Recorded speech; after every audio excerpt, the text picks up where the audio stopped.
সামাল দিতে হবে আর কি। নিজুম মজুমদার, আপনাকে আপনার পিছনে আপনার কাছে জিজ্ঞেস করা মানে অনেক প্রশ্ন, সব প্রশ্নের উত্তর আপনাকে জিজ্ঞেস করি আমরা। আজকে সেটা শুরু করব। সাবের হোসেন চৌধুরীর বৈঠকটা নিয়ে আলোচনার চতুর্দিকে আপনি কিভাবে দেখেন? সাবের হোসেন চৌধুরীর ব্যাপারটাকে নিয়ে কিভাবে দেখি? আহ, দেখেন, প্রথম ব্যাপার হচ্ছে যে উনার ব্যাপারে একটা আহ, কথা প্রচলিত আছে 111-এর ব্যাপারগুলো নিয়ে। আমি সেসব প্রসঙ্গে আসলে যাব না, তবে সাম্প্রতিক সময়ে উনাকে নিয়ে যে আলাপটা হচ্ছে আমি সেই আলাপে আসলে যোগ দিতে চাইনি। আমি নিজেই তার ব্যাপারটা কমপ্লিটলি মনে করেছি যে কিছু কিছু ব্যাপার আছে যে ব্যাপারটা নিয়ে চুপ থাকা ভালো, বেটার। এর অনেকগুলো কারণ আছে। এটার মেইন কারণটা ফজল ভাই, আম, আমি মনে করি যে একটু স্ট্র্যাটেজিক। হ্যাঁ, এটা ভাবার, তবে এতটুকু নিশ্চিতভাবে বলা যায় যে এখানে অনেকে ষড়যন্ত্রের গন্ধ পাচ্ছে নানান ভাবে। আমার মনে হয় আমি একটু আশ্বস্ত করতে পারি যে প্রবলি নট। আমরা মনে হয় একটু ওভার থিঙ্কিংটা এইসব ক্ষেত্রে না করি। কিছু কিছু জিনিস আছে যেগুলো আমার কাছে মনে হয় নেত্রীর, আমাদের মাননীয় প্রধানমন্ত্রী শেখ হাসিনা, আমাদের বাংলাদেশ আওয়ামী লীগের সভানেত্রী, আমার মনে হয় কিছু কিছু জিনিস আছে উনার উপরে ছেড়ে দিতে পারি। আহ আমাদের অনেক কিছুই গত এক বছরে হতে পারতো, অনেক কিছুই সম্ভব ছিল। আমাদের অতি কথন এবং অতি গুজবের কারণে আমাদের অনেক কিছুই আসলে হয় নাই, বা অনেকে সরে গেছে অনেক জায়গা থেকে। এগুলোর অনেকগুলো ঘটনা ছোটখাটো আছে। আমি আর সেগুলো করে কাউকে দোষীও করতে চাই না। এগুলো আসলে কারো দোষ না। সবাই যেরকম সিচুয়েশনের মধ্যে বসবাস করে সবাই তো আলোচনা করতে চায়। সাবের হোসেন চৌধুরীর ব্যাপারটা নিয়ে আমি আসলে ব্যক্তিগতভাবে খুব বেশি আগ্রহী না। কারণ এই ব্যাপারে যারা সবচাইতে বেস্ট সিদ্ধান্ত নেবেন, যারা এই ব্যাপারগুলোতে ওয়াকিবহাল, তারা অলরেডি কানেক্টেড।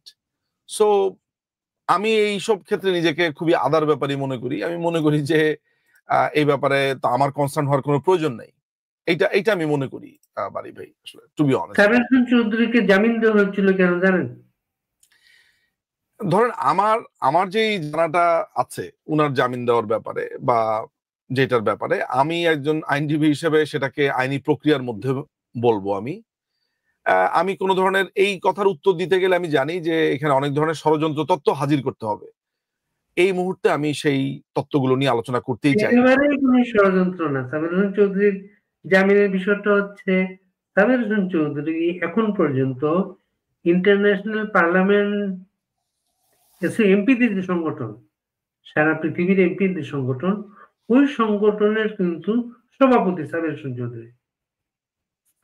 তাকে এইভাবে আটক করার ব্যাপারে বাংলাদেশের আটক তো একটা ইয়ে হয়ে গেছে, সবাইকে আটক করা, হত্যা মামলা দেয়া। ইউরোপীয় ইউনিয়ন না, ইউরোপীয় ইউনিয়ন আমরা যখন এই কথাটা বলছি বাড়ি ভাই যে উনি পার্লামেন্টারি মেম্বারদের একটা সংগঠন বা সেখানকার একটা জায়গার একটা পদে আছে, তাহলে কিন্তু আমরা ইমপ্লাইডলি অনেকগুলো কথা বলছি। ইমপ্লাইডলি কথাগুলো এই কারণে বলছি যে আহ অন্যরা ওই পদটা নাই বলে অন্যরা জামিন পাবে না। তার মানে হচ্ছে যে এই অবৈধ ইউনুস, এই যেই দুঃশাসনের নায়ক, যেই অবৈধ ক্ষমতা দখলকারী টোকাই জঙ্গি মৌলবাদী, এই লোকটার ব্যাপারে বা এই প্রশাসনের ব্যাপারে আসলে আমি ওই ধরনের গভীর বিশ্লেষণে যেতেও চাই না। সাবির হোসেন চৌধুরী ছাড়াও আমাদের অনেকেই জামিন পেয়েছেন। তিনি শুধু একা না, অনেকেই জামিন পেয়েছেন। দেখেন, ভেতরে ঘটে যাওয়া অনেক ধরনের ঘটনা আছে, অনেক ধরনের হিসাব আছে, অনেক কিছু আছে। এতটুকু শুধু আমি বলতে পারি যে মার্কিনীরা একটা ধান্দার মধ্যে আছে, বা আমেরিকান বা ওয়েস্টার্ন। এই বাংলাদেশ রাষ্ট্র চালায় কে? বাংলাদেশ রাষ্ট্র চালায় কি ইউনুস? বাংলাদেশ রাষ্ট্র কি মানে আদতে আপনি ওদেরকে দেখছেন? কিন্তু রাষ্ট্রটা তো চালাচ্ছে হচ্ছে আমেরিকা। একটা আমেরিকান হাই কমিশন, শাহজাহানপুরের তাদের এই হাই কমিশন দিয়ে পুরো বাংলাদেশ চালাচ্ছে। এই এটা যে কত বড় একটা লজ্জার ব্যাপার আমাদের জন্য, আমরা ওই লজ্জাটা কোনোদিন ধরতেও পারছি না। আমরা এটাকে একটা একদল বলছে যে এটা একটা বিপ্লব করে ফেলেছে। কি হয়েছে না হয়েছে মোটামুটি সেগুলো জানি। সুতরাং বাংলাদেশ রাষ্ট্রটা তো আসলে চালাচ্ছে আমেরিকান হাই কমিশন। সুতরাং আমি আসলে খুব বেশি পুলকিত না। তারা যেটা চাচ্ছে, তাদের যেই চাওয়া, সেই চাওয়া আমরা শুনি, বুঝি, চুপচাপ থাকি। কারণ আমরা নিজেদের মতো করে প্রস্তুতি নিচ্ছি। আর এখন সময় হচ্ছে অনেকের কথা শোনা, অনেকের প্রেসক্রিপশন চুপচাপ ঠান্ডা মাথাতে শুনে যাওয়া, অনেকের বুদ্ধি শোনা, এই সময় অনেক কিছুতেই আমরা নীরব আছি। ফলে জনাব সাবের হোসেন চৌধুরী উনাকে কেন ছেড়েছেন সেগুলোর অনেক হিসাব নিসাব থাকলেও আমি প্রকাশ্যে সেসব নিয়ে কথাবার্তা বলতে চাই না। আমি শুধু একটা কথা বলতে চাই যে বাংলাদেশে মার্কিন সাম্রাজ্য বা এই ক্যাপিটালিস্টদের বা বুর্জোয়াদের একটা প্রাসাদ যারা গড়ে তুলতে চান, যারা বাংলাদেশের মাটি ব্যবহার করে চায়না এবং ভারতকে আক্রমণ করতে চান কিংবা মায়ানমারকে আক্রমণ করতে চান, যেই রাষ্ট্রের কর্তা ব্যক্তিরা বাংলাদেশে একটা অন্যায্য চুক্তি করে দেশকে কমপ্লিটলি আমেরিকার কাছে বিক্রি করে দেওয়া হয়েছে, কমপ্লিটলি একটা অন্যায্য আচরণ করে এই দেশের মানুষের ভবিষ্যৎ নিয়ে ছিনিমিনি খেলা হচ্ছে। আমি সেই রাষ্ট্র সম্পর্কে যে খুব বেশি আগ্রহী তা না। বাংলাদেশের মানুষ একটি গণবিপ্লব এবং গণপ্রতিরোধের মাধ্যমে এই মার্কিন সাম্রাজ্য বা এই মার্কিন যে তাদের যে এখানে নিউ কলোনি, সেই কলোনিকে ভাঙবে বলে আমি বিশ্বাস করি। সাবের হোসেন চৌধুরীকে সাথে বৈঠক নিশ্চয়ই নতুন একটা উইন্ডো আমাদের রাজনীতিতে খুলেছে। এমন সময় খুলেছে যখন প্রফেসর ইউনূসের চাকরিদাতাদের সাথে তার সম্পর্ক ভেঙে গেছে মনে হচ্ছে, এবং মাস্টার মাইন্ড নিজেই তার চাকরি নিয়ে হতাশা প্রকাশ করেছে, সে আছে কি নাই। এবং সর্বশেষ সার্জিস আলম বলার চেষ্টা করেছে যে মৃত্যু ছাড়া তাতে কোনো সেফ এক্সিট হবে না। এগুলোকে কানেক্ট করা যায় একটা আরেকটা। প্রথম ব্যাপার হইতেছে যে আমি যে ব্যাপারটা বলবো সেটা হচ্ছে সার্জিস আলম, হাসনাত এরা রাজনীতির মাঠে এরা অনেকটা পোকামাকড়ের মতো। ওরা নিজেদেরকে যতই চালাক মনে করুক, ওরা অনেক কিছু জানে, ওরা কিছুই জানে না। বরঞ্চ ওদেরকে নিয়ে কিভাবে খেলা হয়েছে, কিভাবে খেলা হচ্ছে, ওদেরকে মার্কিন প্রশাসন কিভাবে মনে করে, আমার ধারণা সার্জিসের থেকে আমিই ভালো জানি। আমার অন্ততপক্ষে কনফিডেন্ট আমি বলতে পারি যে মার্কিনীরা সার্জিসকে, হাসনাত কিংবা এনসিপির এদেরকে, নাসির পাটোয়ারিদেরকে নিয়ে কি খেলাটা খেলছে, তাসলিম যারা, সেটা আমাদের সম্মুখ ধারণা আছে, পরিষ্কার আমার ধারণা আছে। কাদের সাথে কন্ট্যাক্ট করছে, কিভাবে করছে না করছে, সমস্ত ধারণা আমি অন্ততপক্ষে মনে করি যে আমার সেই ধারণাটা আছে। দেখেন, বাংলাদেশ আওয়ামী লীগ ৭৭ বছরের পুরনো একটা দল। বাংলাদেশ আওয়ামী লীগকে নানান রকমের ট্র্যাপে ফালানোর চেষ্টা করা হবে, কিন্তু আমি এটা বিশ্বাস করি যে বাংলাদেশ আওয়ামী লীগ এমন কোন ট্র্যাপে পাড়া দেবে না যেই ট্র্যাপটা এই মৌলবাদীদেরকে এক ধরনের বৈধতা দেবে। ফলে আমি নিশ্চিত যে এই পুরো ব্যাপারটা সম্পর্কে বাংলাদেশ আওয়ামী লীগের যেই যারা সিদ্ধান্ত মেকিং এর জায়গাতে আছেন, সবচেয়ে বড় ব্যাপার সভানেত্রী জীবিত, মাননীয় প্রধানমন্ত্রী এবং বাংলাদেশ আওয়ামী লীগের সভানেত্রী তিনি জীবিত আছেন, তিনি ওয়াকিবহাল আছেন এন্ড এভরিথিং। ফলে আমি আপনার আলোচনা শুরুতেই বলেছি যে এই বিষয়টা নিয়ে আমি খুব বেশি আলোচনা করতেও চাই না, বরঞ্চ আমি এইটাকে ঠান্ডা মাথাতে পর্যবেক্ষণ করতে চাই। কিছু জানার থাকলে ইন্টারনাল পদ্ধতি আমাদের আছে জানার কি হচ্ছে না হচ্ছে।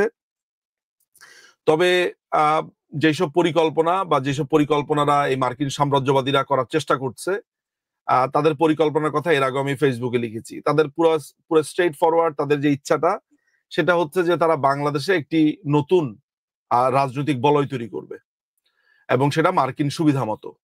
সেই সুবিধা অনুযায়ী তারা প্রধানত জামাতে ইসলামী, এনসিপি এদের দুজনের সমন্বয়ে তারা বাংলাদেশে একটি রাজনৈতিক আবহ তৈরি করতে চায়। তারা তারেক রহমানের ব্যাপারে তাদের একটা সিদ্ধান্ত ইনিশিয়ালি হয়েছে যে তারেক রহমানকে তারা বাংলাদেশে রাজনীতিতে দেখতে চায় না, এবং সেই তারেক রহমান ছাড়া বিএনপিকে তারা দেখতে চায়। এই ধরনের একটা কথাবার্তা স্পষ্ট আমাদের কাছে সেই তথ্য আছে, আমাদের কাছে একেবারে স্ট্রং তথ্য আছে। আমি জানি না যে গত 2 মাসে সেই অবস্থানের পরিবর্তন হয়েছে কিনা। এখানে নানান ধরনের হিসাব নিকাশের ব্যাপার আছে। এক ধরনের তারেক রহমান আমার প্রতিপক্ষ হতে পারে, আর বিএনপি আমার প্রতিপক্ষ হতে পারে, কিন্তু তারেক রহমানকে আমি বাংলাদেশ আওয়ামী লীগের একজন কর্মী বা সমর্থক হিসেবে যদি বলি যে তারেক রহমানকে আমি দেখতে চাই না, তারেক রহমান রাজনীতি করতে পারবে না, আমি প্রতিপক্ষ হিসেবে বলা এক কথা, কিন্তু যখন বাইরের কোনো একটা রাষ্ট্র এসে এগুলা বলবে তখন আমার দীর্ঘ আপত্তি আছে। এই কারণে আপত্তি আছে যে বাইরের কোনো রাষ্ট্র আমাদের দেশের কোনো রাজনীতিবিদ বা আমাদের দেশের কোনো রাজনৈতিক দলের ব্যাপারে সিদ্ধান্ত নেবে, এইটা যদি আমি আজকে মেনে নেই, তাহলে পরশুদিন আমাকে এসে যখন তারা মাইনাস করার চেষ্টা করবে তখন সেটাও অন্য দল মেনে নেবে। ফলে আমার ব্যক্তিগত কথা হচ্ছে যে বাংলাদেশের রাজনৈতিক সিদ্ধান্ত বাংলাদেশের রাজনীতিবিদরা নেবেন, বাংলাদেশের রাজনৈতিক দলগুলো নেবেন, বাংলাদেশের মানুষ সিদ্ধান্ত নেবেন। কোনো পশ্চিমা দেশ এসে বাংলাদেশের ব্যাপারে সিদ্ধান্ত নেবে, অন্য দেশের ব্যাপারে আক্রমণ করার জন্য বাংলাদেশকে তারা কাতার বানাবে, দোহা বানাবে, বাংলাদেশকে তারা দুবাই বা সৌদি আরবের মতো মার্কিন মিলিটারি বা ভেনেজুয়েলাতে যেরকম করতে চেয়েছে সেরকম করতে চাবে, চিলিতে যারা যা করেছে তা করতে চাবে, কিউবাতে যা করতে চেয়েছে তা করতে চাবে, সেটা হতে পারে না। 30 লক্ষ প্রাণের বিনিময় এবং অসংখ্য 2 লক্ষ বা তারও বেশি নারীর সম্ভ্রম, হত্যা, মৃত্যুপুরী বা এক ভয়ঙ্কর ঘটনার মধ্যে দিয়ে বাংলাদেশ মুক্তিযুদ্ধ স্বাধীন হয়েছে।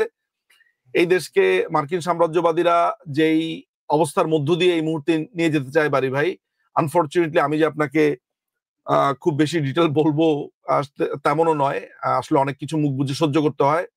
একটা কথাই আমি আপনাকে স্পষ্ট বলতে চাই যে বাংলাদেশে এই মার্কিন বুর্জোয়াদের, মার্কিন ক্যাপিটালিস্টদের এবং এই যুদ্ধবাজদের স্থান করে দেওয়াটা বাঙালি, আমি মনে করি যে এটা যদি তারা এই রাস্তাটা করে দেয় এই ভুল পথে পা দিয়ে, তাহলে আমি মনে করি যে সামনের দিনে তারা ভয়ানক রকমের পস্তাবে। বাংলাদেশ আওয়ামী লীগ, আমাদের মাননীয় প্রধানমন্ত্রী শেখ হাসিনা, বাংলাদেশ আওয়ামী লীগের সভানেত্রী, তিনি দীর্ঘ সময় ধরে বলে এসেছেন যে মার্কিন সাম্রাজ্যবাদীরা এই দেশে কি করতে চেয়েছে, কিভাবে তার কাছে সেন্ট মার্টিন চেয়েছে, কিভাবে চিটাগং, কিভাবে পার্বত্য চট্টগ্রামের অঞ্চলগুলো দখল করতে চেয়েছে এবং কিভাবে তিনি তা ঠেকিয়ে রেখেছেন, এসব মানুষের কাছে স্পষ্ট হয়ে গেছে। আপনি সার্জিস আলম যে বক্তব্য দিয়েছে, আমি আপনাকে খুবই দায়িত্ব নিয়ে একটা কথা বলি বাড়ি ভাই, সার্জিস আলম এবং হাসনাত কি বলে কমপ্লিটলি ইগনোর করেন। এরা কমপ্লিটলি রাজনীতির মাঠে বাচ্চা পোলাপান। আমি তো বললাম যে কিছুক্ষণ আগে মার্কিন এমবেসিতে যা হয়েছে আমি যা জানি ওরা এটা জানেও না। ওদেরকে নিয়ে যতই মিটিং করুক না করুক, পরিকল্পনা সম্পর্কে আমাদের সম্যক ধারণা আছে যে মার্কিনীরা কি করতে চায় এখানে। Simple as that. আপনি যদি বার্মা অ্যাক্ট পড়েন, আপনি যদি কোয়াডের অবজেক্টিভ গুলো দেখেন, আপনার কাছে পরিষ্কার হয়ে যাবে তারা এই অঞ্চলে এমন একটা মিত্র শক্তি চায়, এমন একটা মিত্র গভর্নমেন্ট চায়, যেই গভর্নমেন্ট বাবুরাম সাপুরে ওই কবিতাটার মতো বা ছড়াটার মতো, করে না কো ফোসফাস মারে না কো ঢোস ঢাস, এই করে না কো ফোসফাস মারে না কো ঢোস ঢাস একটা মিত্র গভর্নমেন্ট চায়। Simple as that. এই এই অঞ্চলে মার্কিনীদের ঘাঁটি এবং মার্কিনীদের যে হেজিমনি বা আধিপত্য তৈরি করবার সবচাইতে ভয়ানক লেভেলের বাধা বলবো বাঙালিদের জন্য সবচাইতে মমতাময় একটা দেয়াল হয়ে উঠেছিলেন মাননীয় প্রধানমন্ত্রী শেখ হাসিনা। তাকে নানান ধরনের মেটিকুলাস ডিজাইন এবং প্ল্যানের মাধ্যমে তাকে নানান রকমের তকমা দিয়ে আজকে যেই অপদস্থ করবার চেষ্টা করা হয়েছে, বাঙালি একদিন সেটা টের পাবে এবং বাঙালি তখন ওই মাতম করবে, হায় হায় হাসিনা, হায় হাসিনা করবে, কিন্তু তখন আর সময় থাকবে না। ফলে আজকে আমাকে অনেক কিছু বলবে, অনেকেই গালিগালাজ করবে, এই করবে সেই করবে, কিন্তু মাথায় রাখতে হবে যে এই দেশে আমি জন্ম নিয়েছি, এই দেশের প্রতি আমার দায় আছে। মৃত্যু অবধি এই দেশকে আমরা কোনো বিদেশি বেনিয়াদের কাছে তুলে দেব না। আজকে যেটাকে মনে হচ্ছে যে আওয়ামী লীগ গেছে খুবই আনন্দিত, ও জানেও না যে তাকে কিভাবে এই দেশটা তার হাত থেকে ছুটে যাচ্ছে। সে শুধু দেখেছে ইন্টারনাল রাজনীতি, সে শুধু দেখেছে আওয়ামী লীগের প্রতি তার ঘৃণার যেই সে ব্যক্তিগতভাবে আওয়ামী লীগকে পছন্দ করে না, সেইটাকেই সে কেন্দ্র করে যে চিন্তাটা করেছে, সেই চিন্তা তার প্রসারিত হতে পারেনি। এটাও মেটিকুলাস ডিজাইনের অংশ বলে আমি মনে করি। ফলে আমাদের এই অঞ্চলে এই জায়গাতে আজকে আপনি সাবর হোসেন চৌধুরীর সাথে যে মিটিংটা দেখছেন, আজকে আপনি আপনাকে সাবর হোসেন চৌধুরীর মিটিংটার কেন প্রয়োজন হলো, কি কারণে প্রয়োজন হলো, কেন গেল, সো এগুলো নিয়ে আমি ফেসবুকে লিখেছি যে এগুলো নিয়ে আমি বিশ্লেষণ করতে চাই না। This is not time. আমরা জানি, উই আর মানে পরিষ্কার ভাবে জানি হোয়াটস গোয়িং অন। ফলে এটা নিয়ে এত চিন্তার কোনো কারণ আমি দেখি না। সোজা বাংলাতে একটাই কথা হচ্ছে যে বাংলাদেশ আওয়ামী লীগ তার নিজের ক্ষমতা এটা বুঝতে হবে, এবং আমরা আমাদের যে কর্মী, আমাদের নেতৃবৃন্দ আছে, আমাদের যে তৃণমূল আছে, তাদের সমন্বয়ী আমরা 77 বছর 78 বছরের পূর্ণ দল, আমরা জানি এই বাংলাদেশকে কিভাবে মুক্ত করতে হবে, আমাদের সেই পরিকল্পনা আছে। একটা কথা বললেন যে দেশটাকে বিদেশি বেনিয়াদের হাতে তুলে দেয়া যাবে না, তুলে দেওয়ার কি কোনো বাকি আছে মনে করেন আপনি? দেখেন, অনেকগুলো পরিকল্পনা হয়েছে, অনেকগুলো প্রতিজ্ঞা হয়েছে, অনেকগুলো প্রচেষ্টা হয়েছে, কিন্তু এখনো পর্যন্ত ভাবে ওই সেট গুলো এখনো পর্যন্ত ফুলফিল হয়নি। সেই ফুলফিল করার জন্য একটু সময়ের প্রয়োজন। আমি মনে করি সেই সময়টা তারা পাবে বলে আমি অন্ততপক্ষে মনে করি না। সেই জায়গা থেকে আমি বলেছি যে তুলে দেওয়া যাবে না। ইনফ্যাক্ট সেই স্থাপনাগুলো যদি করেও ফেলা হয়, আমি মনে করি যে মুক্তিযুদ্ধ, মুক্তবুদ্ধি, প্রগতিশীল রাজনীতি, বাংলাদেশ আওয়ামী লীগ তার নেতৃত্বে রয়েছে, তারা সেটাকে ধূলিসাৎ করবে। কারণ কোনো অন্যায় যদি ঘাঁটি গেড়েও বসে, সেটিকেও নস্যাৎ করতে বাংলাদেশ আওয়ামী লীগ একরত্তিও পিছু পা হবে না। আমি অনেক কথা মেটাফোর আকারে বলেছি, আমি অনেক কথা আকার ইঙ্গিতে বলেছি। যারা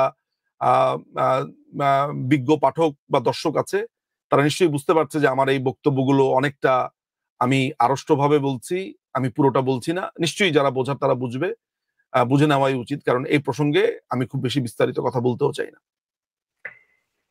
শেখ হাসিনার আমলে এই দেশে পদ্মা সেতু সহ 100 বড় সেতু হয়েছে, পারমাণবিক বিদ্যুৎ কেন্দ্র, মেট্রো রেল সহ নানা দৃশ্যমান অবকাঠামো হয়েছে বাংলাদেশে। আর এখন বাংলাদেশ 27,000 কোটি টাকায় 20টা যুদ্ধ বিমান কিনছে মার্কিন যুক্তরাষ্ট্র থেকে। বেনিয়াদের ফর্মুলা ছাড়া কি এটা সম্ভব? না, সম্ভব না। এখানে তো অনেক ধরনের মেরুকরণ আছে, অনেক রকমের হিসাব নিকাশ আছে। আপনি জানবেন যে তার্কি এখানে সামরিক অস্ত্র বিক্রি করতে চাইছে এই দেশে। তারপরে হচ্ছে পাকিস্তানিরা একটা শর্ট গানের তাদের একটা ডিল ছিল আজকে থেকে বছর দেড়েক বা দুয়েক আগে, যেটা রিজেক্ট হয়েছিল। 5ই অগাস্টের পরপর সেই শর্ট গানের পুলিশের সেই শর্ট গানের টেন্ডার নিয়ে তারা হাজির হয়েছে, সম্ভবত তারা সেটা করেও ফেলেছে। আমরা তো অনেক কিছুই জানতে পারি না। পাকিস্তান থেকে বেশ কিছু অস্ত্রের আপনার অনেক টেন্ডার দেওয়া হয়েছিল, সে সময় রিজেক্টেড হয়েছিল। সেগুলো এখন বাংলাদেশের পুলিশ পুলিশ বলেন, বিভিন্ন সংস্থায় বলেন, সেগুলো আমি নিশ্চিত যে সেগুলো হয়তো বা প্রসেসড হয়েও গেছে। ফলে আপনি এই 5ই আগস্টকে কেন্দ্র করে, এই 5ই আগস্ট আসলে ছিল অনেকের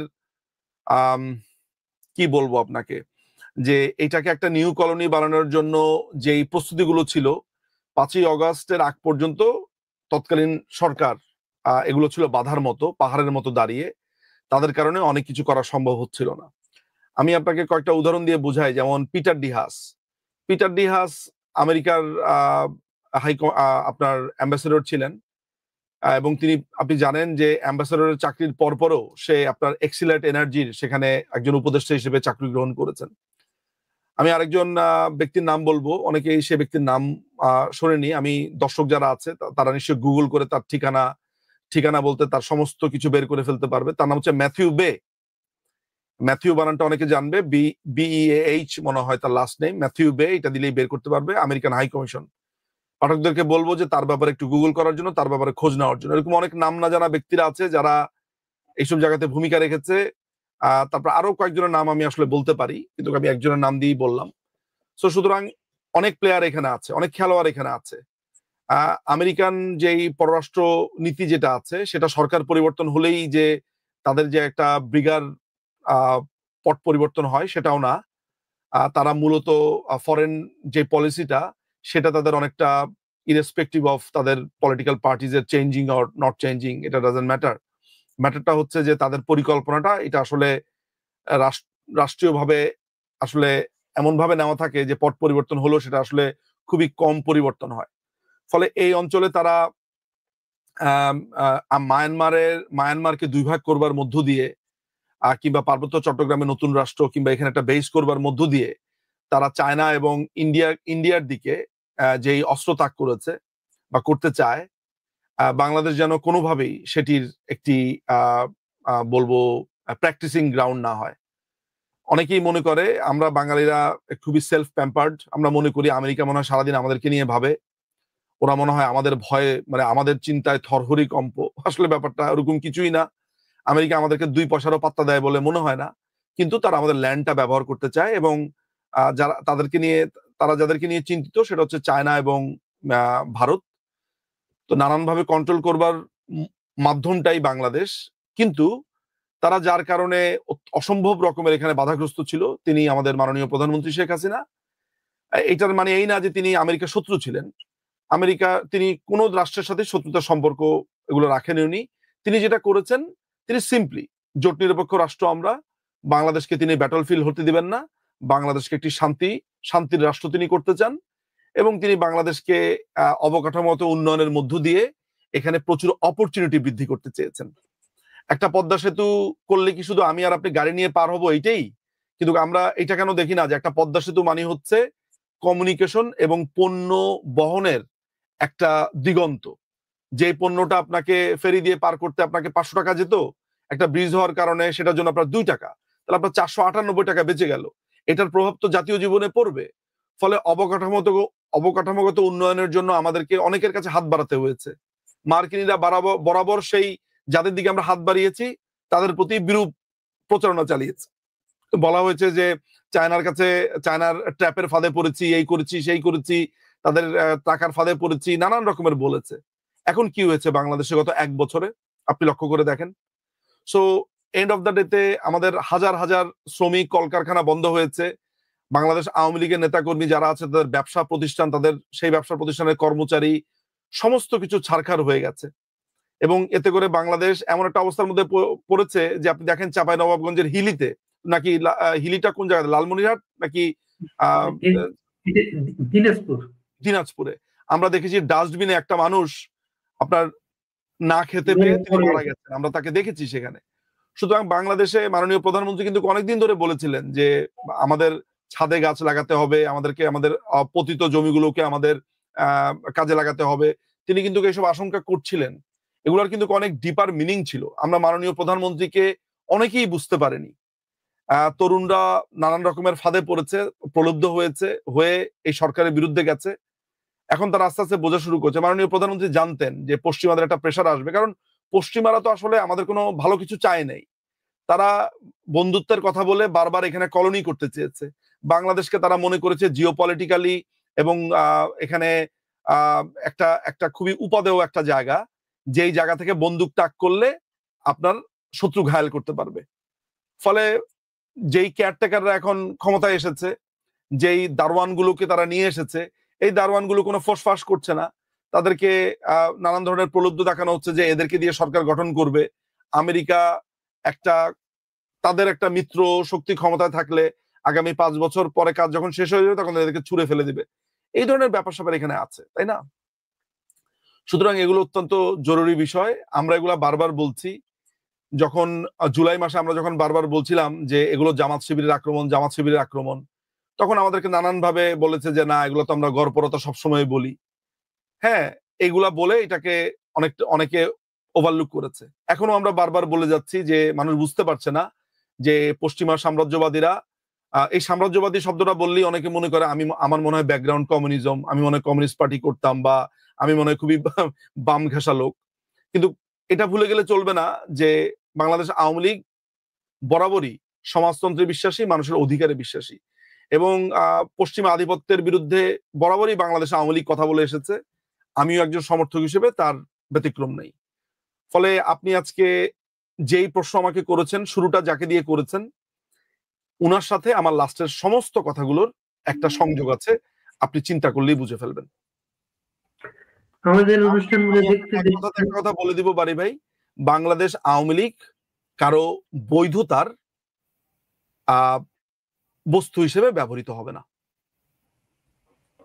খুব সিগনিফিকেন্ট একটা কথা, যেটা আমাদের সাথে মাস 2 আগে আওয়ামী লীগের শীর্ষ নেতৃত্বের একটা বৈঠক ছিল। সেখানেও কিন্তু সাবের হোসেন চৌধুরী ব্যাপারে আমি কথা তুলেছিলাম।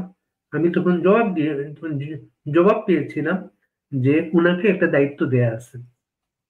আমাদের একজন পাঠক আপনার কথা শুনতে শুনতে লিখেছেন, আবু রেজা নাম, সাম্রাজ্যবাদ বিরোধী আনু মোহাম্মদ স্যাররা এসব নিয়ে খুব সোচ্চার থাকতেন এক সময়। তারাও কেন সোচ্চার নন, নিশ্চুপ? আপনার কাছে একটা জবাব চেয়েছেন। আবার আমাকে প্রশ্নটা করেন, আমি আরেকবার একটু শুনতে চাই। সাম্রাজ্যবাদ বিরোধী আনু মোহাম্মদ স্যাররা একসময় এসব ব্যাপারে সোচ্চার থাকতেন, তারা সোচ্চার নয়, আপনি কিভাবে দেখেন? এখানে এই প্রশ্নটার উত্তর দেওয়ার আগে আমাকে আরেকজন একটা প্রশ্ন করেছে, সেটার উত্তরটাও আমি মনে একটু শুরুতে দিয়ে নেই। আমাকে বলেছে যে আপনিও পশ্চিমা দেশে গেছেন পড়াশোনা করার জন্য, হুইচ ইজ ভেরি ট্রু। এটাও আমি বলবো যে আমি নিজেও মানে আমাদের যে কলোনিয়াল হ্যাংওভার সেটা শিকার আমি। নামের পাশে ব্যারিস্টার না থাকলে, নামের পাশে একটা বিদেশি তকমা না থাকলে, ডিগ্রি না থাকলে একটা ক্লায়েন্ট, একটা কাস্টমার বা একটা মক্কেল যেটা বাংলাদেশে বলে, তারাও আসতে চায় না। ফলে দেশেই যেখানে আমি আইন পড়ে দেশেই আইন প্র্যাকটিস করতে পারতাম, সেখানে শুরু থেকেই আমাকে মাইন্ডসেট করানো হয়েছিল যে দেশের বাইরে এসে আইন পড়লে, দেশের বাইরে থেকে ডিগ্রি নিলে, আমি আজকে অস্ট্রেলিয়ান আইনজীবী, আমি নিউজিল্যান্ডেও আইনজীবী, আমি এখানেও ফরেন লয়ার হিসেবে প্র্যাকটিস করি। So ultimately end of the ডেতে আমার বিদেশি তকমা আছে। ফলে বাংলাদেশে যে কলোনিয়াল হ্যাংওভার আছে ওই জায়গাটাতে মনে করে আরে উনি যেহেতু আমেরিকা, ইংল্যান্ড, অস্ট্রেলিয়াতে পড়ে এসছে, নিউজিল্যান্ডে পড়ে এসছে, বিরাট বড় আইনজীবী। ফলে এই যে কলোনিয়াল চিন্তাটাকে, সেটাকে ভাঙার বদলে আমিও সেটার অংশ হয়ে গিয়েছিলাম। এটা নিয়ে আমার বলতে দ্বিধা নাই। ইয়েস, আমি নিজেও এই পশ্চিমা সাম্রাজ্যবাদীদের একটা অংশ, দ্যাটস ভেরি ট্রু। বাট প্রত্যেকটা কিন্তু এইটাও যে আমি ভালো আইন শিখেছি, এখানকার যে পড়ালেখার সিস্টেম, সে পজিটিভলি দেখলে এটাও জানা যায় যে আমি যখন বার করি তখন আমি আইনটা, যেমন বাংলাদেশে বার কাউন্সিলে যখন কেউ পরীক্ষা দেয় তার জন্য কিন্তু বার কাউন্সিলের আলাদা কোনো ট্রেনিং হয় না, আর কোনো ট্রেনিং এর ব্যবস্থা নাই, যেটা ইংল্যান্ডে আছে, অস্ট্রেলিয়াতে আছে, কিন্তু এইখানে আছে। আমি সেই বার প্র্যাকটিসের কারণে আমার কনফিডেন্স লেভেলটা এমন একটা অবস্থায় পৌঁছেছে, আপনি আমাকে যদি হনুলুলুতে প্র্যাকটিস করতে বলেন, সেখানে আমি কোর্টে গিয়ে বলে আসতে পারবো, বাংলাদেশে বললেও প্র্যাকটিস করতে পারবো, আপনি ইংল্যান্ডে বললেও পারবো, অস্ট্রেলিয়া, নিউজিল্যান্ড এগুলো তো পারবোই। সো এখানকার শিক্ষার পদ্ধতি এবং মানটা অসম্ভব রকমের ভালো। যিনি আমাকে প্রশ্নটা করেছেন, আমি সেই প্রশ্নের উত্তরটা দিলাম। ট্রু, এটা আমার ক্লিয়ার করা প্রয়োজন। নাম্বার 2 হচ্ছে যে আনু মোহাম্মদের কথা যেটা বলা হয়েছে,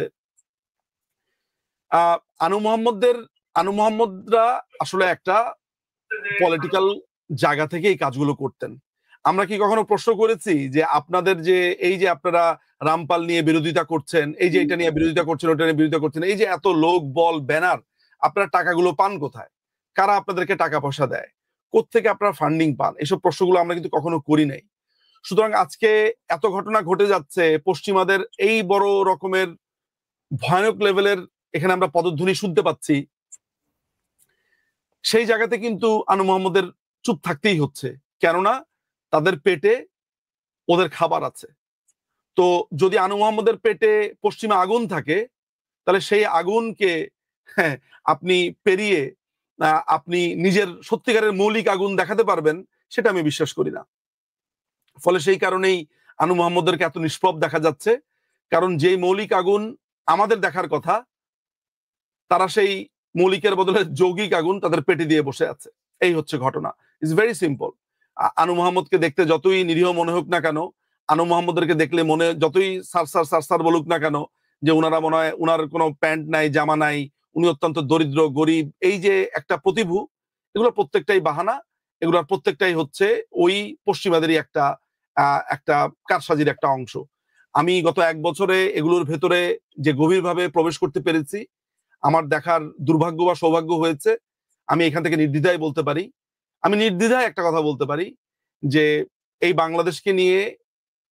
বাংলাদেশকে নিয়ে সত্যিকার অর্থে যদি কোনো মানুষ, আমার কথা শুনতে ফ্ল্যাটারি মনে হতে পারে, আমার কথা শুনে মনে হতে পারে যে এই দালাল টালাল এগুলা বলবে, তো আমি আমার অভিজ্ঞতা থেকে বলতে পারি যে বাংলাদেশকে যদি কেউ রক্ষা করতে পারে সেটা বাংলাদেশ আওয়ামী লীগ। এবং আমি যদি আরেকটু আগ বাড়াই তাহলে বলবো মাননীয় প্রধানমন্ত্রী শেখ হাসিনা এই দেশটাকে তিনি তার বাবার মতোই ভালোবাসেন এবং আগলে ধরে রাখতে চেয়েছেন এবং আগলে ধরে রাখবেন। চেয়েছেন বলতে এখনো চান।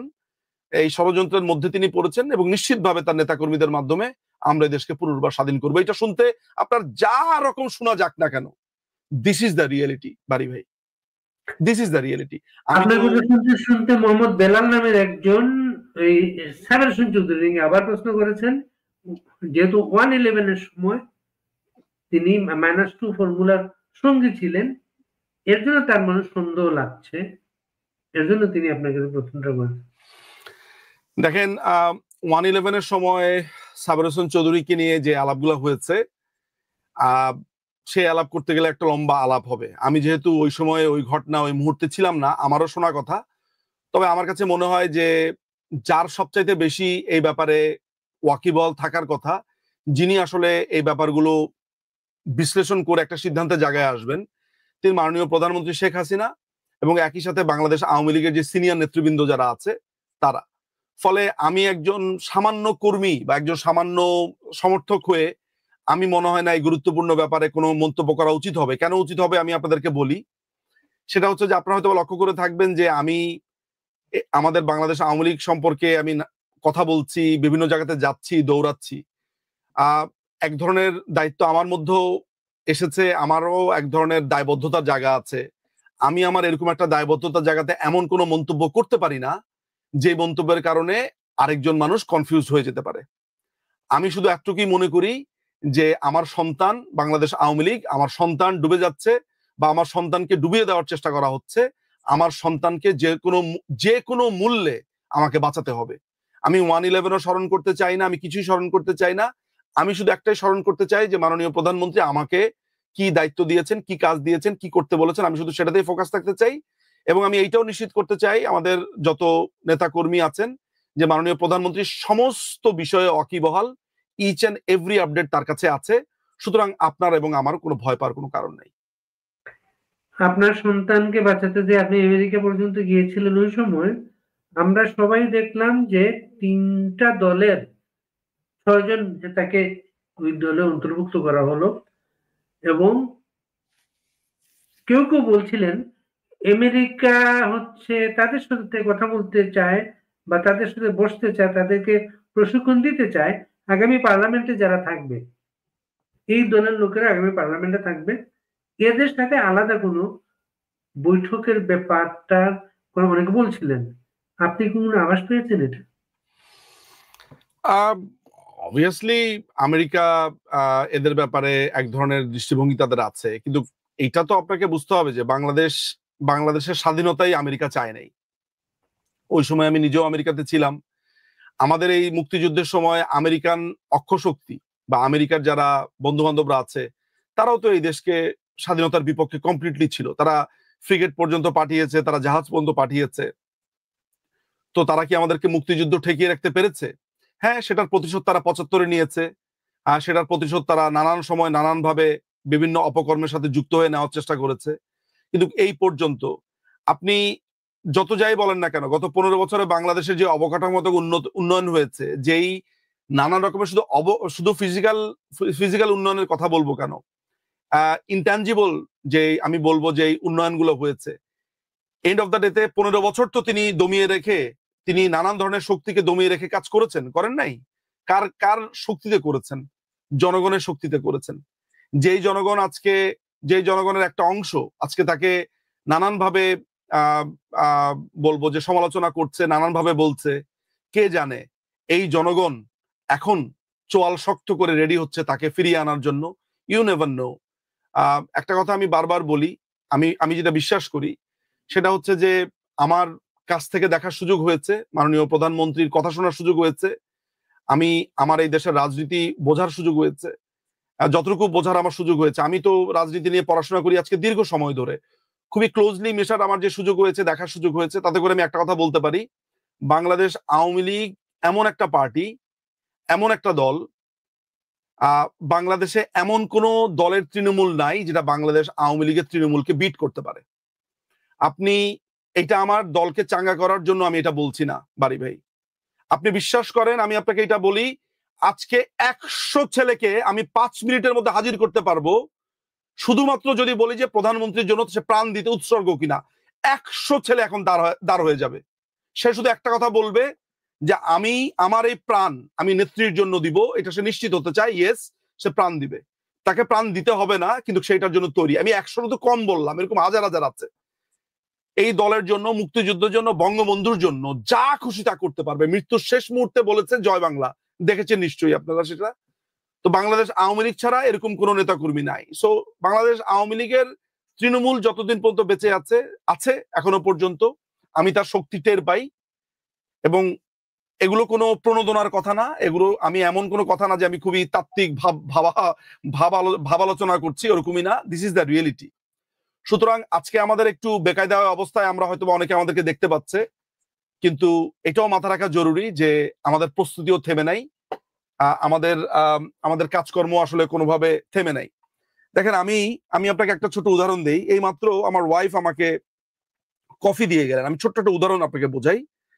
এই যে আমি দিনের পর দিন পৃথিবীতে ঘুরে বেড়াচ্ছি, এই যে আমি পৃথিবীর সংসারকে সময় দিতে পারছি না, আমার সংসার, আমার চেহারা, বাচ্চারা আমার আজকে আপনার টক শো, আমার মেয়ে আজকে সকালবেলায় বলে গেছে যে আমি যাতে তাকে স্কুলে আনতে যাই, সে আমাকে চেয়েছে। শুধু আপনার এই শোটার কারণে আমি আমার মেয়েকে আনতে যেতে পারিনি, কারণ আমার কাছে এটা মনে হয়েছে যে মেয়েকে আমি নিয়ে আরেকটু ঘুরতে যাব বিকালবেলায়, সমস্যা নাই, আমি মেকআপ করতে পারবো, কিন্তু এই তথ্যটা আমার জনগণকে দেওয়া প্রয়োজন। আমার ওয়াইফ আজকে যে স্যাক্রিফাইস করছে, আমার বাচ্চারা যে স্যাক্রিফাইস করছে, তারা হয়তো বা বাংলাদেশ আওয়ামী লীগের সাথে সরাসরি যুক্ত না, কিন্তু তাদের এই স্যাক্রিফাইসকে আপনি কিভাবে ফেলে দিবেন? আমার ওয়াইফ কমপ্লিটলি রাজনৈতিক বিবর্জিত একজন মানুষ, জিন্দিগিতে রাজনীতি নিয়ে না, অথচ 5ই ফেব্রুয়ারি যখন বঙ্গবন্ধুর বা আমাদের ঐতিহাসিক এই বাড়িটি ভেঙে ফেলে, সে যেই টেক্সট লিখেছে, যে ফেসবুকে যে স্ট্যাটাস দিয়েছে, কিংবা বঙ্গবন্ধুর মানে যেই মানুষটা রাজনীতি কাছে দ্বারা আসতো না, সেও আজকে এসেছে এবং স্যাক্রিফাইস করছে আমার জন্য। সো এরকম একটা জায়গাতে যদি আমি সাহায্য পাই এবং আমাদের অসংখ্য নেতা কর্মীরা যদি তাদের স্ত্রীরা, সন্তানরা তাদেরকে ওই কাজ করার সুযোগ দেয়, এই দলকে আপনি কিভাবে ভাঙবেন? সুতরাং ওই বিদেশি বেনিয়ারা আমাদের কিছু করতে পারবে না। এটা ভাবের কথা না, এইটা কল্পনার কথা না, and this is the reality. আমি তো আপনাকে বললাম দিস ইজ দ্য রিয়েলিটি। আমি আবারও আপনাকে বলি যে সশস্ত্র সংগ্রাম, গেরিলা প্রস্তুতি, এগুলো আমাদের জন্য জরুরি এবং সেটা আমাদেরকে ভাবা শুরু করা উচিত। আমি মনে করি বাংলাদেশ আওয়ামী লীগের এসব পুতু পুতু পুতু পুতু রাজনীতি করার সুযোগ নাই। আমরা দেখব, যদি ভালোই ভালোই কাজ হয় হবে, কিন্তু দেশ যদি এইভাবে পাকিস্তানের দিকে চলে যেতে থাকে, সশস্ত্র সংগ্রাম এবং আমাদেরকে এই গেরিলা সংগ্রাম বা আরেকটা মুক্তিযুদ্ধ ছাড়া আমাদের কোনো রাস্তা নাই। আমার কথা স্পষ্ট, কোনো রাগঢাক নাই, এবং অস্ত্র হাতে যুদ্ধ ছাড়া আমি অন্তত পক্ষে কোনো উপায় দেখি না, এবং সেটা আমরা করব। আপনি খুবই একটা আমাদের রিয়েলিটির দিকে আমাদেরকে নিয়ে যাচ্ছেন। তার আগে আপনার স্ত্রী সন্তানের প্রতি আমরা আমাদের কৃতজ্ঞতা জানাই। আপনি শুরুতে একটা কথা বলেছেন, এখানে আমেরিকানরা তারেক রহমানকে চাচ্ছে না। এখানে তারেক রহমান সর্বশেষ একটা ইন্টারভিউতে তিনি দেশে আসলে কি করবেন না করবেন বলে দিয়েছেন, এই প্রতিশোধ নেবেন উনি। ক্যান্টনমেন্টের বাড়িটা বিশেষ করে বলেছেন। 32 নম্বরের 15 আগস্ট তারা স্লোগান দিয়েছে, তাদের নেতা কর্মীরা, তারেক ভাইয়ের কথা দিলাম 32-এর দখল নিলাম। ক্যান্টনমেন্টের বাড়িটায় ছিল সেনাবাহিনী প্রধান থাকতেন। বাংলাদেশের আইন আছে, একই ব্যক্তিকে দুটি সরকারি জমি বা বাড়ি দেওয়া যায় না, আইন আছে। জিয়াউর রহমান তাকে না এরশাদ জিয়া হত্যা থেকে নিজেকে আড়াল করার জন্য দুটি বাড়ি দিয়েছে। খালেদা জিয়া প্রাইম মিনিস্টার হিসেবে ক্ষমতায় ছিলেন এবং তিনি খুব সতর্কভাবে আইনটা কার্যকর রেখেছেন। বাংলাদেশে একই ব্যক্তি দুটি বাড়ি পেতে পারে না, নিজের বেলায় রাখে। ওই প্রতিশোধটার ঘোষণা দিয়ে কিন্তু তারেক রহমান আসবেন বলেছেন বাংলাদেশে। আপনি কিভাবে দেখেন বিষয়টাকে? তারেক রহমানের ইন্টারভিউতে এই অংশটা ভেরি ভেরি ইন্টারেস্টিং। একটা ব্যাপার পরিষ্কার হয়েছে যে 17 বছর ইংল্যান্ডে থেকে তিনি যেই মানসিক পরিবর্তনের আশা অনেকেই করেছিলেন, সেটা গুড়েবালি। তিনি আসলে 2008 সাল বা তার আগে 2001 থেকে 2006-এর যে মাইন্ডসেট, সেটা নিয়ে তিনি বসে আছেন। আসলে যার হয় না 9 তার 90 হয় না, এইটা মনে হয় একটা ক্লাসিক উদাহরণ হতে পারে। তারেক রহমান যদি আপনার মইনুল রোডের বাড়িটার মামলার রায়টা পড়তেন বা দেখতেন, তাহলে তিনি খুব পরিষ্কারভাবে বুঝতে পারতেন যে এটা কত বছরের জন্য লিজ দেওয়া হয়েছিল, সেনাবাহিনী এরশাদ এই লিজ দেওয়ার এখতিয়ার রাখেন কিনা, তারপরে এই বাড়িটা আসলে কাদের, ক্যান্টনমেন্টের ভূমিতে এইভাবে রাজনৈতিক কোনো কর্মকাণ্ড পরিচালনা করা যায় কিনা। আপনি ভাবতে পারেন দেশের মানুষ কোনো প্রশ্নই তোলে না, মানে যত দোষ সমস্ত নন্দ ঘোষের হয়। 165 কাঠা, মাথায় রাখবেন ভাই, 165 কাঠা জমি নিয়ে 3টা মানুষ বসবাস করত ক্যান্টনমেন্টের মতো একটা জায়গাতে, যেখানে সেনা অফিসারদের থাকার জায়গা নাই। আমি জানি না আপনি রিসেন্টলি গেছেন কিনা, আমি দেখেছি সেখানে 5টা বা 6টার মতো বিল্ডিং হয়েছে, অনেক বড় বড়, 15-20 তলা। সেখানে আজকে হাজার হাজার আপনার আর্মি অফিসারদেরকে চাকরি দেওয়া সম্ভব, জায়গা দেওয়া সম্ভব হয়েছে। এমনকি বিডিআর এর ঘটনায় যারা মারা গিয়েছেন তাদের পরিবারগুলোকে সবাইকে সেখানে, আমি অবশ্যই এটা জানি না যে ওইখানে উনারা পেয়েছেন কিনা, বাট আমি সেই বাড়িতে গেছি, আমি সেখানে বেশ কিছু আর্মি অফিসারের বাড়িতে গেছি, যেগুলো ওই জায়গাটার উপরে করা হয়েছে, ওই মইনুল রোডের। এই মনির রোডের বাড়ি তো খালেদা জিয়ার নামে না, এটা লিজ দেওয়া হয়েছে। এবং এই লিজ কিভাবে, এটা লিজটা কিভাবে অবৈধ, খালেদা জিয়ার বাড়ির একটা মামলা আছে, সেখানে 40 পাতার একটা রায় আছে। আমার মনে হয় সে রায়টা পড়লে খুবই খুবই স্পষ্ট হয়ে যাবে যে সেই ঘটনাটা আসলে কি। আমি সেই বিষয়ে যাব না, কিন্তু 32 নম্বরের সাথে যদি মনির রোডের বাড়িটাকে মেলানো হয়, আহ, আসলে 32 নম্বরের বাড়িটা তো কোনো ব্যক্তির বাড়ি ছিল না আসলে, এন্ড অফ দ্য ডেতে। এই বাড়িটা ছিল একটা ইতিহাসের বাড়ি, এটা ইতিহাসের। এই জায়গাটাকে কেন্দ্র করে আজকে তারেক রহমান পাসপোর্টটা পেয়েছে। তারেক রহমান যে ব্রিটিশ পাসপোর্ট নিয়েছে, বাংলাদেশের পাসপোর্টকে একই সাথে দ্বৈত নাগরিকত্ব নিয়েছে, সে ইউকেতে ঢুকেছে কিভাবে? বাংলাদেশের পাসপোর্টের মাধ্যমেই তো। তার যে বাংলাদেশের পাসপোর্ট হয়েছে, সে যে বাংলা ভাষায় কথা বলতে পারে, তার যে একটা বাঙালি অস্তিত্ব আছে, এই পুরোটাই দিয়েছে এই 32 নাম্বার তথা মুক্তিযুদ্ধ বা বঙ্গবন্ধুর এই দীর্ঘ পথ পরিক্রমা বা তাজউদ্দিন আহমেদ, ক্যাপ্টেন মনসুর আলী সহ আরো যারা জাতীয় নেতারা রয়েছেন তারা। সুতরাং তারেক রহমান তো আসলে খুব একটা বইপত্র পড়েন বলেও মনে হয় না। তার যে তাকে যে ভিডিওর সময় যে দেখি তার পেছনের বইগুলা, সেখানে খালেদা জিয়া সম্পর্কে একটা বিশাল ঢাউস বই, সেটা হচ্ছে আমানুল্লাহ কবির না কার জন্য, ওই যে খালেদা জিয়া কেন্দ্রিক একটা সাংবাদিক ছিল, তার লেখা একটা বই। আহ এখানে আরো কয়েকটা বই আমি দেখতে পাই, প্রথম আলোর 4-5টা বই দেখতে পাই। এই যদি হয় তারেক রহমানের পড়ালেখার হাল, তাহলে সেটা দুঃখজনক।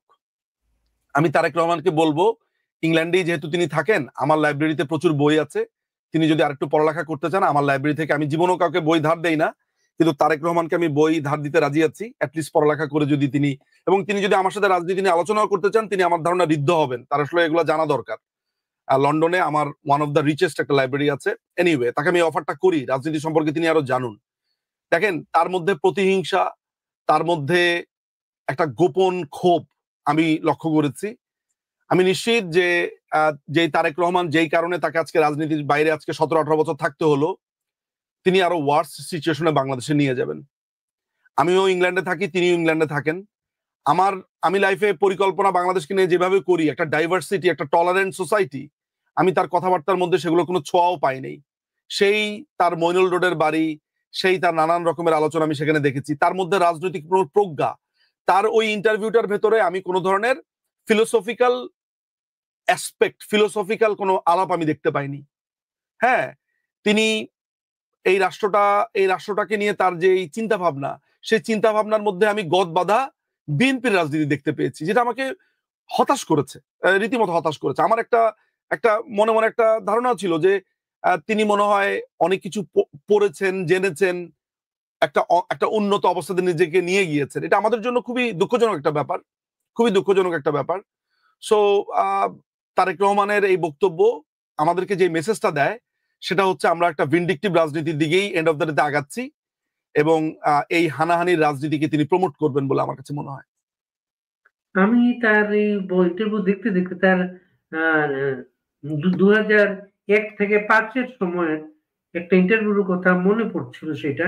সেখানে উনি বলছিলেন কোনো কোনো সময় শক্তি প্রয়োগটা ন্যায়সঙ্গত। ওনারা শক্তি প্রয়োগের কি করেছেন আমরা জানি। আমি একটা শেষ করবো ভাই আরেকটা বিষয়টা নিয়ে। আপনি যেহেতু আইনের মানুষ, বাংলাদেশের এই মুহূর্তে সবচেয়ে আলোচিত বিতর্কিত আইনজীবী হচ্ছেন চিফ প্রসিকিউটর তাজুল। তিনি মোটামুটি একটা আবহাওয়ার পূর্বাভাস বলে দিয়েছেন, আগামী 1 সপ্তাহের মধ্যে অনেক ঘটনা ঘটবে বাংলাদেশ। আপনি কি কি ঘটনার জন্য প্রস্তুত? আসলে তাজুল ইসলামের কথা তো বলে লাভ নাই। তিনি তার মৃত্যুকূপ তিনি নিজেই খুঁড়েছেন। তিনি যে পয়েন্ট অফ নো রিটার্নসে চলে গেছেন, তাকে আসলে বেঁচে থাকার জন্য বহুত কিছুই করতে হবে। এটা আমি মনে করি যে তাজুল ইসলাম এখন তার সার্ভাইভের জন্য লড়াই করছে। কারণ তাজুল ইসলাম জানে যে এই বাংলাদেশে তাকে আজীবন, মানে আজীবন আমি জানি না সে আজীবনটা আসলে কতটুকু, আসলে অনেক কিছুই বলবে।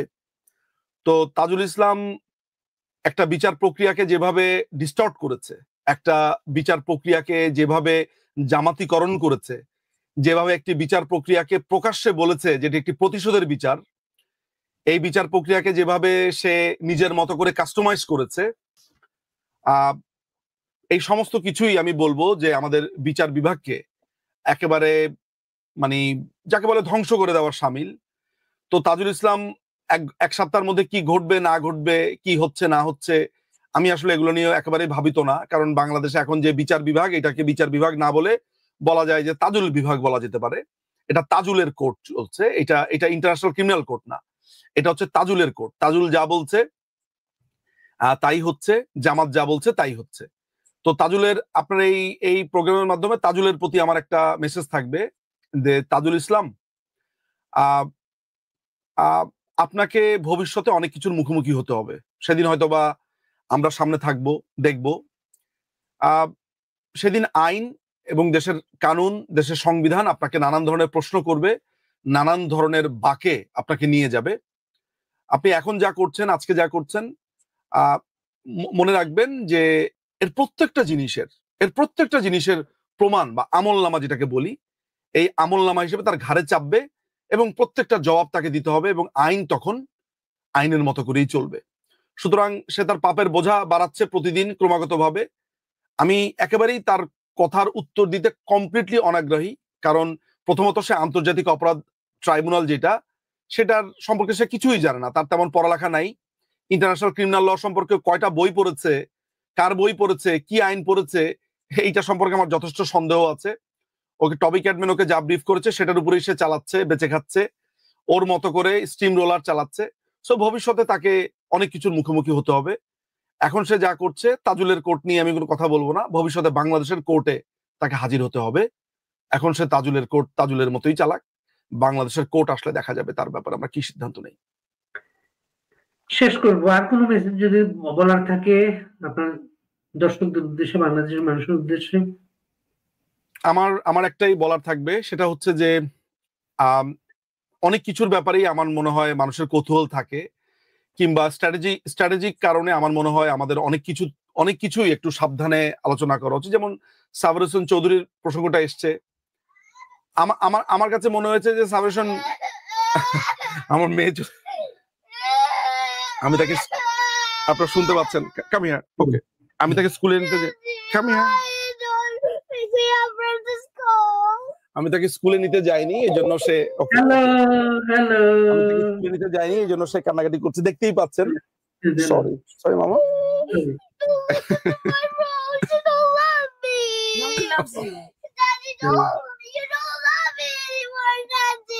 I love you, মামা।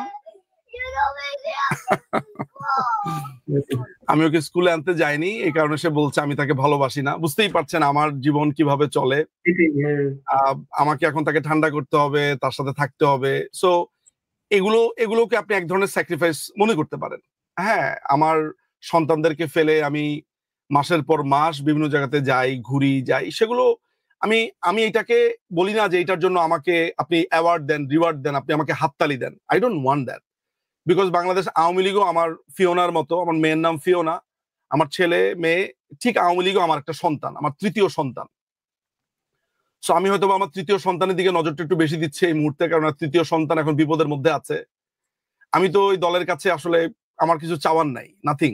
I just want to be a good lawyer, এবং দলের যেদিন বিপদ কাটবে সেদিন আমার ছুটি। সো আমি শুধু একটা কথা বলবো যে এই দলের তৃণমূলরা রক্ত দিয়েছে, এই ছাত্রলীগের কর্মীরা যারা ছোট ছোট ছেলেরা আছে, মেয়েরা আছে, তারা এই দলের জন্য এই বয়সে অনেক কিছু দিয়ে দিয়েছে। আমি একটা কথাই বলবো, তৃণমূলকে, আওয়ামী লীগকে, মানে ছাত্রলীগকে, বা যারা দলের জন্য এইভাবে খেটে মরছেন, যে আপনারা যা করছেন দলের জন্য, যেভাবে আছেন, এটার মূল্য আসলে দল চুকাতে পারবে না কখনো। কিন্তু আমি বাংলাদেশ আওয়ামী লীগের কাছে সবসময় প্রার্থনা করব, আমি চাবো যে আমাদের সুসময় যেন আমরা বাংলাদেশ আওয়ামী লীগের এই তৃণমূলকে বুক দিয়ে আঁকলে রাখি, এবং তাদেরকে দেখাশোনা করবার জন্য, প্রত্যেকটা কর্মীকে দেখাশোনা করার জন্য যেন আমাদের আলাদা একটা কনসার্ন, আলাদা একটা ডিপার্টমেন্ট তৈরি হয়। এবং একই সাথে আমাদের অনেক রাজনৈতিক বিষয় আছে যেইগুলো আমরা প্রকাশ্যে খুব বেশি আলোচনা না করলেও চলবে, আমরা যেন সেসব ব্যাপারে একটু সতর্ক থাকি। অনেক বিষয় আছে যেগুলো গোপনে হয়ে যাওয়াই ভালো, আস্তে আস্তে হয়ে যাওয়াই ভালো, সেগুলো নিয়ে আমাদের কথা না বলাই বেটার। এই ব্যাপারগুলো থাকবে আপাতত আজকের জন্য। ভবিষ্যতে অনেক কিছুই আসবে সামনে, নিশ্চয়ই দর্শকদের সামনে সেসব বিষয় নিয়ে আমি আসবো। অনেক অনেক ভালোবাসা নিজুম মজুমদার, অনেক আপনার ডেডিকেশন, এই যে আপনার কিছু চাওয়ার